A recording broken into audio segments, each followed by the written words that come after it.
So we speak to the training of the mind.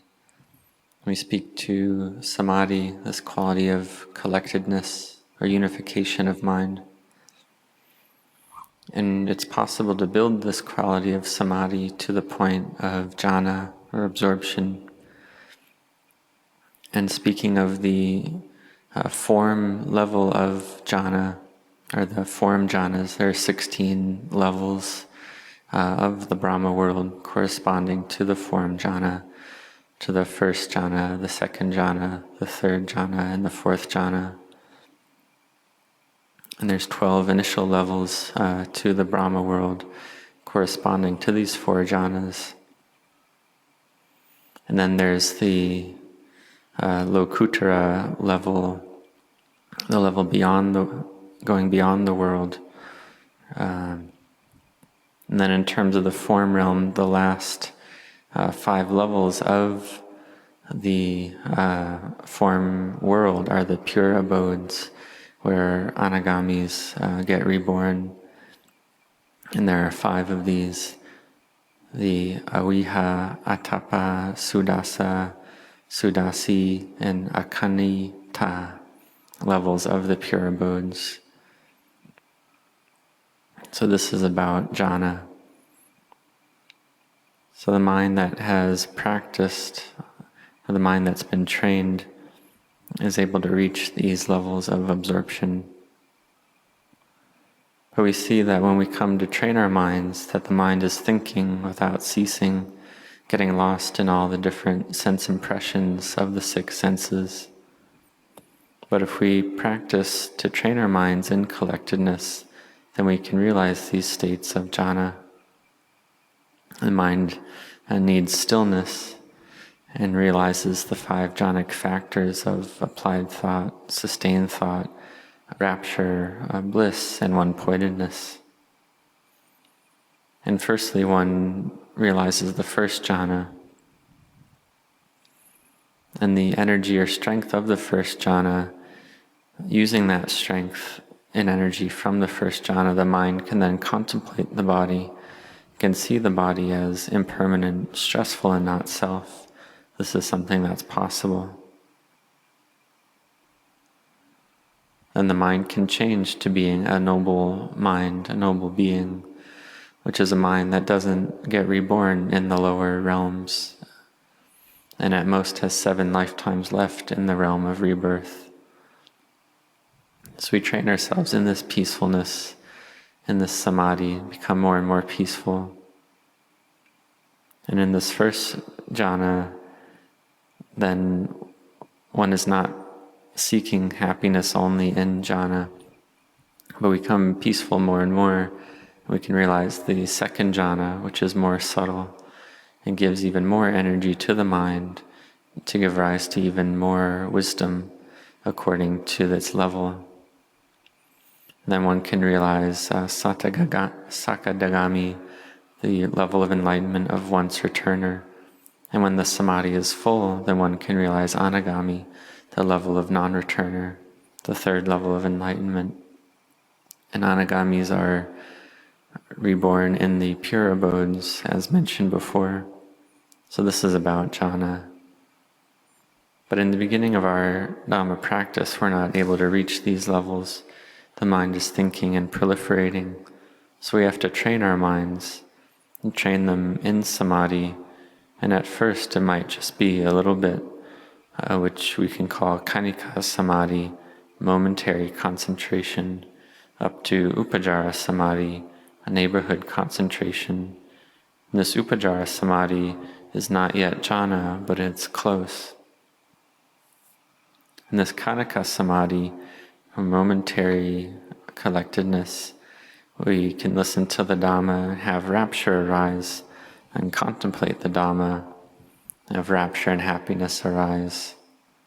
We do generosity and virtue, do these various types of merit and goodness, and feel this fullness in our heart.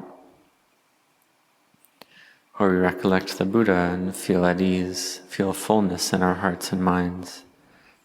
We bow to the Buddha at various holy sites or at shrines such as in India, We can feel this happiness and fullness in our hearts. So we recollect the Buddha, recollect the Dhamma, recollect the Sangha, to give rise to this fullness and happiness in our minds. This is the merit of samadhi, which gives rise to stability and firmness of mind. And this mind, in the beginning, it's not firm very much. It's just this momentary collectedness of Khanika samadhi. But this Khanika samadhi, we have effort to make it arise often, to give rise to Khanika samadhi more and more often, until we're skilled and proficient in this, bringing the mind to Khanika samadhi. And then Khanika samadhi is capable of cutting off the kilesas, the defilements, temporarily, to give rise to temporary freedom from the kilesas, which we call tatanga vimutti, this temporary freedom. So this is something we must practice. We must train our minds to sit in meditation. We call this the puja, the paying homage through our practice.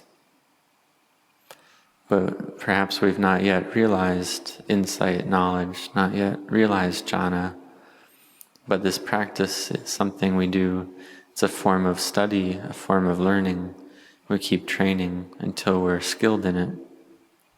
And then there comes a point where all our spiritual virtues and goodness from the past come back to us and arrive in the present.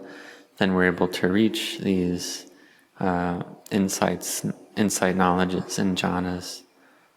And this is something that all of us are capable of doing. We're all able to realize the jhanas and the insight knowledges if we continue to practice without ceasing, if we train our minds and practice continuously without stopping. And in the beginning, we need to have this quality of khanti, of patient endurance. We have to endure a lot in our Dhamma practice.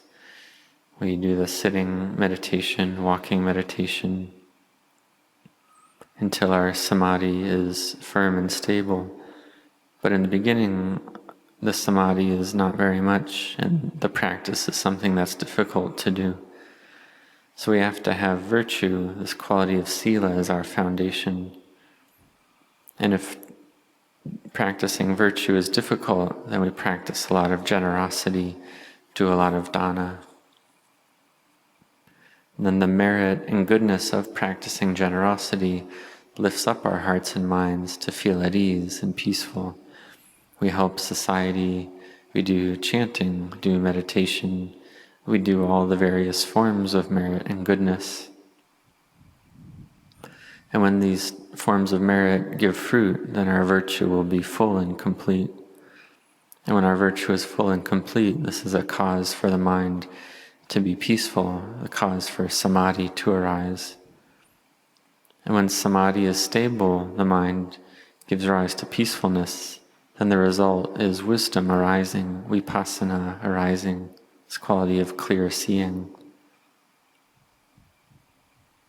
So in the beginning we have to practice and train our hearts and minds to practice in the various forms of merit from the beginning, practicing generosity, practicing virtue, and training ourselves in Dhamma to bring our minds to collectedness, to train our minds in this quality of samadhi, which then gives rise to wisdom, vipassana, and clear seeing. And at this point we're able to understand the teachings of the Buddha. But we may ask, well, why haven't we seen this yet? Why haven't we understood yet? And the answer is because of ignorance, craving, and attachment. These qualities of ignorance, craving, and attachment cover over the hearts and minds so that we can't see clearly. Because the Dhamma is here already, it's revealed already. These qualities of impermanence, suffering, and not self are here already. But our minds don't see them because they're covered over with ignorance, craving, and attachment. But when samadhi arises, then wisdom arises, brightness arises, and then we're able to see clearly. It's just like when we have something covering over our physical eye, then we can't see physical forms. It's the same way with the mind, not yet seeing impermanence, suffering, and not self, which is because of wrong views covering over the heart. So we have to train our minds. For instance, when the eye sees forms, there's light, there's a physical form, a functioning eye, an eye consciousness. When this experience arises, then one clings to it. The sense of self arises. This happens incredibly quickly. So we have to practice and train ourselves in samadhi, in collectedness. And then from that point, contemplate the body, contemplate all material things and mental things, to see them all as impermanent, suffering, and not self. And this is able to cut off attachment in the heart. This is wisdom arising. And so we see that to give rise to wisdom, we have to use this quality of samadhi, whether momentary samadhi, khanika samadhi, upajara, or neighborhood samadhi, or apana samadhi, absorption samadhi. We have these different levels, such as the levels of jhana, where we concentrate and focus on a single object of mind. This is the mind that's collected, unified with peace and happiness and rapture. This is samadhi and peacefulness. And when the mind is brought to just only peacefulness, then we call this jhana, whether the first, the second, the third, or the fourth jhana. This is the mind that has nothing but happiness and ease. And if our samadhi is firm, then it'll have wisdom with it. We have this momentary concentration, and then we contemplate based on this. And similarly with neighborhood concentration, then we use the energy of the upajara samadhi, the neighborhood concentration, to contemplate all name and form, all materiality and mentality as impermanent, stressful, and not self, according to truth. And if the mind reaches apana samadhi, this one-pointedness, this very firm and stable samadhi, then with this samadhi, one's able to contemplate the body and see even more clearly, to contemplate all materiality, contemplate the body as suffering, as impermanent, as not self. And one is able to see the Dhamma like this. But even samadhi to the khanika level, to the momentary level, has incredible great value, and is able to give rise to wisdom. So we see in the beginning of our Dhamma practice, these qualities of greed, aversion, and delusion gradually reduce. It's not that we just cut them off completely from the very start. And often people may ask, well, why does this Dhamma practitioner act out of greed, aversion, and delusion? Why do they still have greed, aversion, and delusion? And the answer is because in the beginning this is how it is. These qualities of greed, aversion, and delusion gradually reduce. It's not that they just go away suddenly as soon as one starts practicing, but it takes time, it takes perseverance. So we have to have patient endurance to a higher level. Or the practice of Dhamma gives us more patient endurance. And the Dhamma practitioner in the beginning still has anger, for instance, and it takes time and gradually reduce these qualities such as anger. And we use these faculties and powers of faith, effort, mindfulness, concentration, and wisdom to make them stronger and stronger in order to know and understand the way things are more clearly. But first of all, we use patient endurance, this quality of khanti. And sometimes we don't have samadhi, we don't have peacefulness, but then we have khanika samadhi, then upajara samadhi, then appana samadhi. It can improve like this. But we have to patiently endure in the beginning. We have liking and attraction for things, and we patiently endure. We have disliking and aversion for things, and we patiently endure. We try to have effort to contemplate, to give rise to wisdom, in order to put down the things of the world. And when khanika samadhi arises, then we feel more at ease. This is the beginning of peacefulness. And we recollect the Buddha, we recollect the Dhamma, recollect the Sangha, to give rise to fullness and happiness of heart, which is a type of merit and goodness. But even this peacefulness and happiness that arises from recollecting the Buddha, Dhamma, Sangha is impermanent all the same. It's a type of Dhamma that arises and ceases. So it's something we try to develop, we try to cultivate in our bhavana, in our meditation practice, to make it more stable and firm, to give rise to these qualities of happiness and fullness of heart, qualities of samadhi more and more, until samadhi becomes stable and firm. And at this point we're able to cut off the defilements, to cut off the first three fetters of identity view, attachment to rites and rituals, and skeptical doubt. Because in the beginning these first three fetters cover over the heart and obscure the heart, so there's something that we practice to uproot and destroy. So may you practice without ceasing. May you set your hearts in this practice to give rise to more and more happiness, to understand the path of Dhamma. So may you have a lot of mindfulness, have your meditation word in your heart constantly, to give rise to peacefulness and unification, to give rise to samadhi, and then to give rise to wisdom.